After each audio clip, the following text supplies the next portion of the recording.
Medium transmission lines. Transmission and distribution of power কোর্সের এটা হলো present topic of discussion. Learning objectives মানে এই লেকচারটার পরে একটা স্টুডেন্ট কি কি বিষয়ে দক্ষ হবে। Define and recognize transmission lines which are medium in length or voltage level.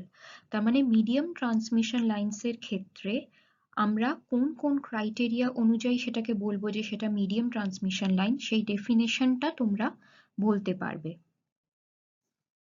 Enumerate the three localized capacitance methods for representation of medium transmission lines. আমরা তিনটে মেথড এখানে পড়ব, সেই মেথডগুলো দিয়ে আমরা মিডিয়াম ট্রান্সমিশন লাইন্সকে ইলেকট্রিক্যাল ইকুইভ্যালেন্ট সার্কিট হিসেবে দেখাতে পারি। তো সেই তিনটে নাম তোমরা বলতে পারবে।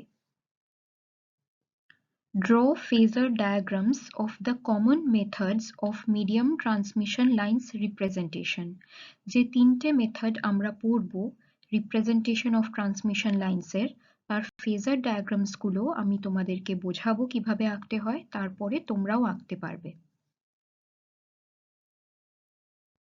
এবার আমরা আরেকবার রিক্যাপিচুলেট করব যে কোন ট্রান্সমিশন লাইন্স গুলোকে আমরা মিডিয়াম ট্রান্সমিশন লাইন্স বলবো। Length of the medium transmission lines is between 80 to 200 km. Voltage levels of medium transmission line is between 20 kV to 100 kilovolt.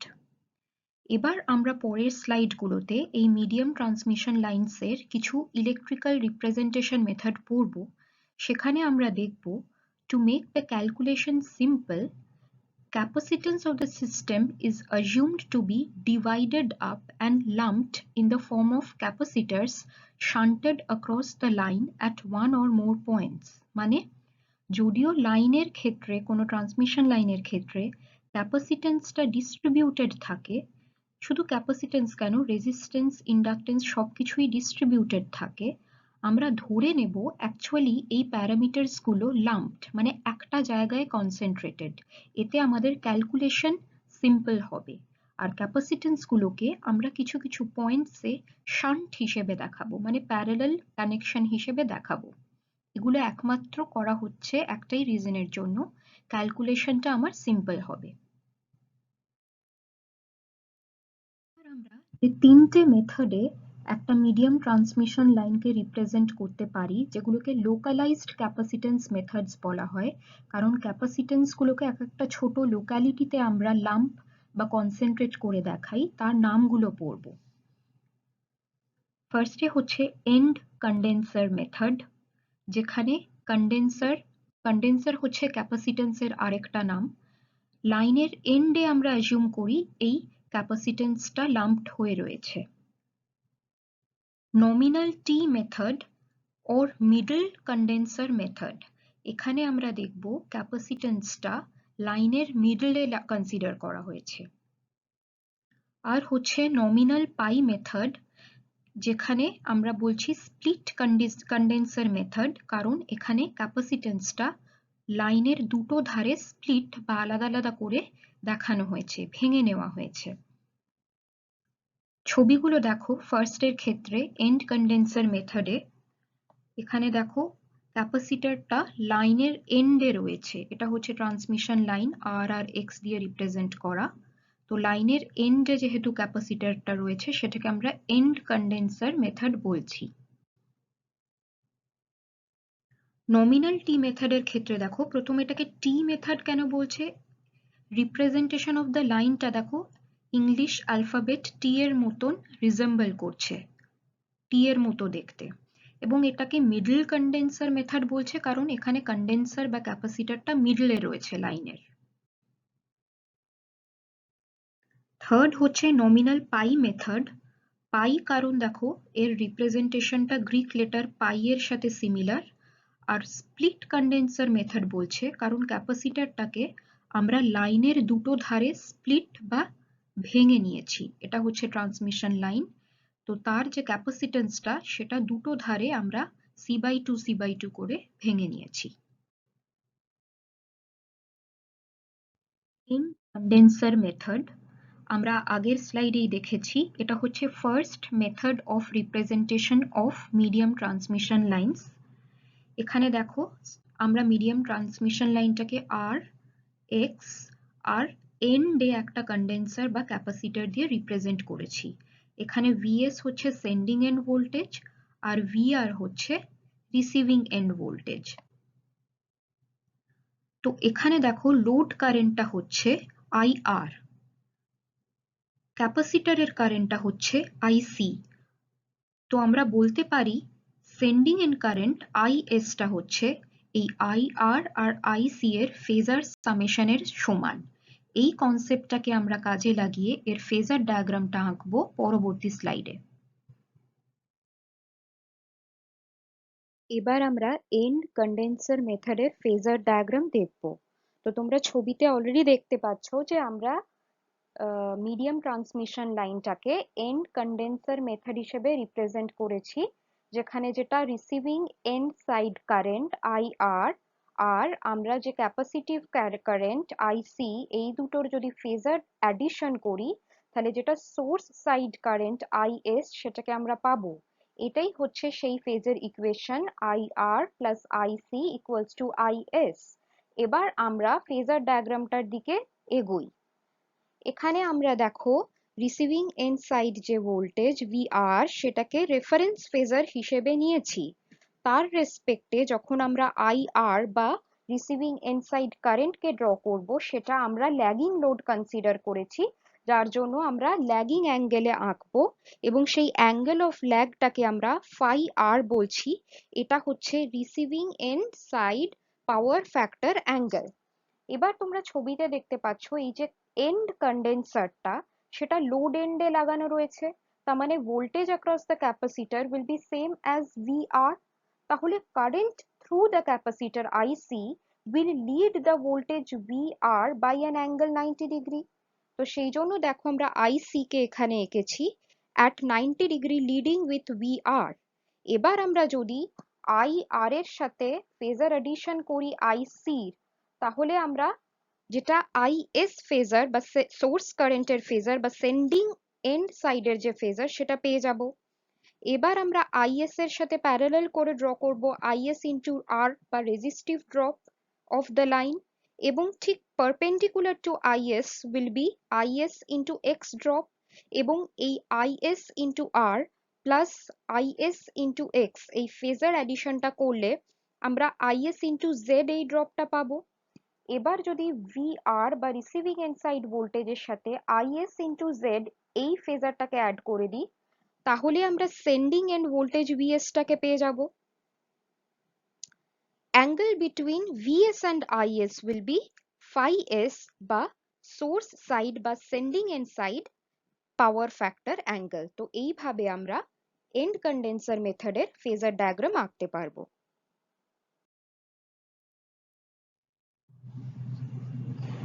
এবার আমরা নমিনাল টি বা middle condenser method of representation of medium transmission লাইন্সটা দেখব।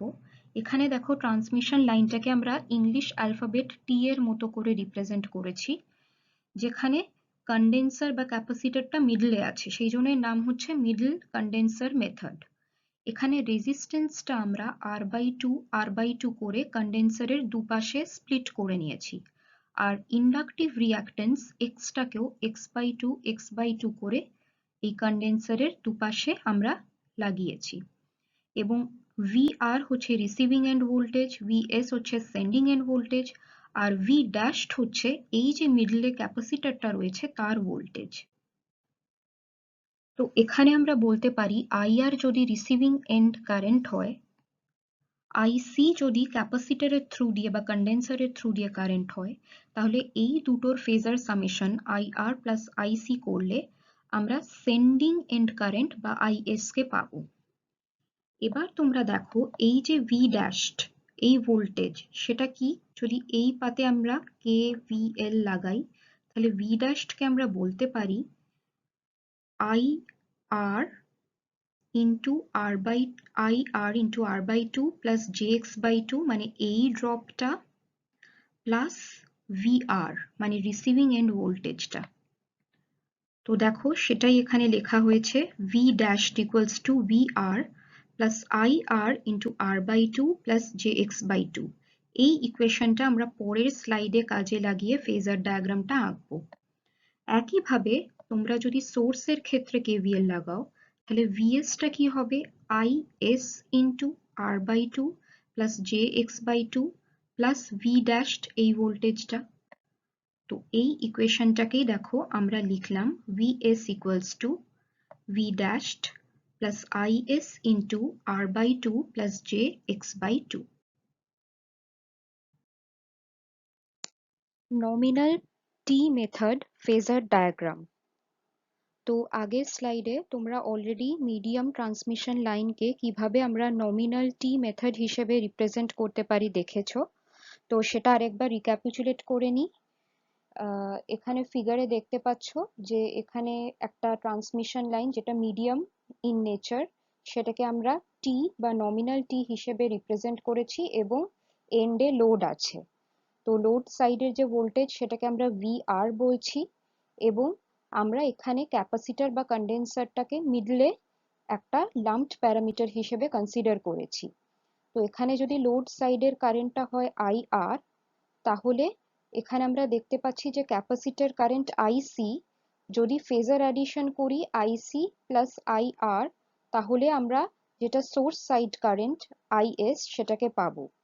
এবং এই যে ক্যাপাসিটরের অ্যাক্রসে voltage যেটাকে আমরা ভি ড্যাশ হিসেবে রিপ্রেজেন্ট করেছি, সেই ভি ড্যাশটাকে আমরা লিখতে পারি যেটা load side voltage V R, সেটার সাথে drop across R by two আর এক্স বাই টু। সেই ড্রপটা কি না, এই যে কারেন্ট আই আর সেটার সাথে ইম্পিডেন্স মাল্টিপ্লাইড হচ্ছে R by two plus J X by two.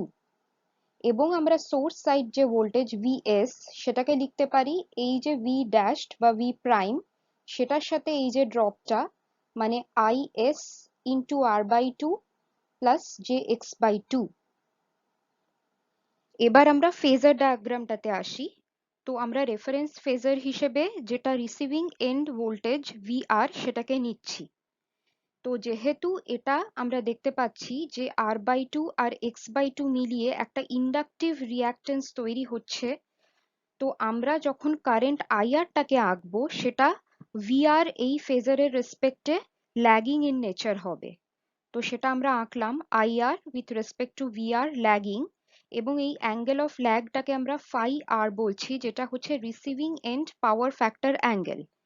এবার তোমরা দেখো, আমরা যদি IR into R by two plus IR into X by two এই ফেজার অ্যাডিশনটা করি, তার সাথে ভিআরও অ্যাড করি, মানে VR plus IR into J plus IR into R by two plus J IR into X by two, মানে এই যে ইকুয়েশনটা এখানে দেখতে পাচ্ছ সেটার ফেজার ইকুইভ্যালেন্ট আমরা যদি ড্র করি, তাহলে আমরা ভি ড্যাশড ভোল্টেজটা পেলাম। ভি ড্যাশড ভোল্টেজটা হচ্ছে ক্যাপাসিটরের অ্যাক্রসে যে ভোল্টেজ। এবার আমরা জানি একটা ক্যাপাসিটরের অ্যাক্রসে যা ভোল্টেজ আমরা পাই তার রেসপেক্টে তার যে কারেন্ট হয় আইসি, সেটা লিডিং হয় বাই 90 ডিগ্রি যদি পিওর ক্যাপাসিটর হয়। তো এখানে ওই জন্য আইসি যে কারেন্টটা আমরা ড্র করলাম সেটা ভি ড্যাশের সাথে পারপেন্ডিকুলার হলো, এবং সেই ফেজারটাকেই আমরা সরিয়ে এখান থেকে পারপেন্ডিকুলার সেম ভাবে প্যারালালি সরিয়ে আইসির সাথে এবং আইআর এর সাথে যে ফেজার ডায়াগ্রামের অ্যাডিশন বা ফেজার অ্যাডিশন সেটা করব। তাহলে আমরা আইএস বা সোর্সের কারেন্টের ফেজারটা পেয়ে গেলাম, কারণ আমরা দেখেছিলাম যে আইসি প্লাস আইআর এর ফেজার সামেশন করলেই আমরা সোর্স কারেন্ট বা আইএস এর ফেজারটা পেয়ে যাব। এবার আমরা কি করছি, IS into R by two plus J into IS into X by two, এই যে ফেজার অ্যাডিশন মানে এইখানে যে ইকুয়েশনটা লিখেছি সেই ইকুয়েশনটা অনুযায়ী বার করলাম। তো V dashed plus IS into R by two plus J IS into X by two phasor, সেটা করলে আমরা সেন্ডিং এন্ড যে ভোল্টেজ ভিএস সেটা পেয়ে গেলাম। এবার সেন্ডিং এন্ড ভোল্টেজ আর সেন্ডিং এন্ড কারেন্ট আইএস তার মধ্যে যে অ্যাঙ্গেল সেটাই হচ্ছে ফাই এস বা sending end power factor angle. তো এইভাবে আমরা নমিনাল টি মেথডে মিডিয়াম ট্রান্সমিশন লাইনের ফেজার ডায়াগ্রাম ড্র করতে পারলাম। এবার আমরা nominal pi method of representation of medium transmission লাইনসটা দেখব। দেখো এখানে আমরা ট্রান্সমিশন লাইনটাকে একটা পাই সিম্বলের মতন, গ্রিক লেটার পাই এর মতন করে রিপ্রেজেন্ট করেছি, তাই এর নাম হচ্ছে নমিনাল পাই মেথড। আর স্প্লিট কন্ডেন্সার মেথড কেন বলছে, এখানে আমরা লাইনের ক্যাপাসিটেন্সটা দুধারে স্প্লিট করে নিয়েছি বা আলাদা আলাদা করে নিয়েছি, আর আর অ্যান্ড এক্স এই দুটো লাইন প্যারামিটার আমরা এই দুটো স্প্লিট ক্যাপাসিটরের মাঝে কনসিডার করছি। এখানে দেখো আইআর হচ্ছে receiving and current, I suffix CR হচ্ছে প্রথম যে ক্যাপাসিটরটা তার কারেন্ট, আইএল হচ্ছে আইসিআর আর আইআর এর সাম। তো এটা আমরা দেখতে পাচ্ছি। আবার আমরা দেখছি এখানে আরেকটা যে সেন্ডিং এন্ড ক্যাপাসিটর তার কারেন্ট হচ্ছে আইসিএস। তাহলে আইসিএস প্লাস আইএল এই দুটোকে সাম করলে এখানে দেখো যদি আইএল প্লাস আইসিএস করি তাহলে আমরা সেন্ডিং এন্ড কারেন্ট আইএস পাচ্ছি। তো আমরা আবার লিখতে পারি phasor addition IS equals to IL plus ICS. এগুলোকে কাজে লাগিয়ে আমরা আবার এর ফেজার ডায়াগ্রামটা পরবর্তী স্লাইডে দেখব। আমরা এবার নমিনাল পাই মেথড তার ফেজার ডায়াগ্রাম দেখব। তো তোমরা অলরেডি আগের স্লাইডে দেখেছো যে আমরা একটা মিডিয়াম ট্রান্সমিশন লাইনকে নমিনাল পাই হিসেবেও রিপ্রেজেন্ট করতে পারি। তো এখানে আমরা দেখতে পাচ্ছি এই যে ট্রান্সমিশন লাইন সেটাকে নমিনাল পাই হিসেবে রিপ্রেজেন্ট করা হয়েছে এবং লোড একটা ক্রসে লাগানো হয়েছে। লোডের অ্যাক্রসে যে ভোল্টেজটা সেটা হচ্ছে ভিআর। তো এখানে দেখতে পাচ্ছ যেটা রিসিভিং এন্ড সাইড ক্যাপাসিটর তার কারেন্টটাকে আমরা আইসিআর দিয়ে ডিনোট করেছি, আর যেটা সেন্ডিং এন্ড সাইড ক্যাপাসিটর তার কারেন্টটাকে আমরা আইসিএস দিয়ে রিপ্রেজেন্ট করেছি।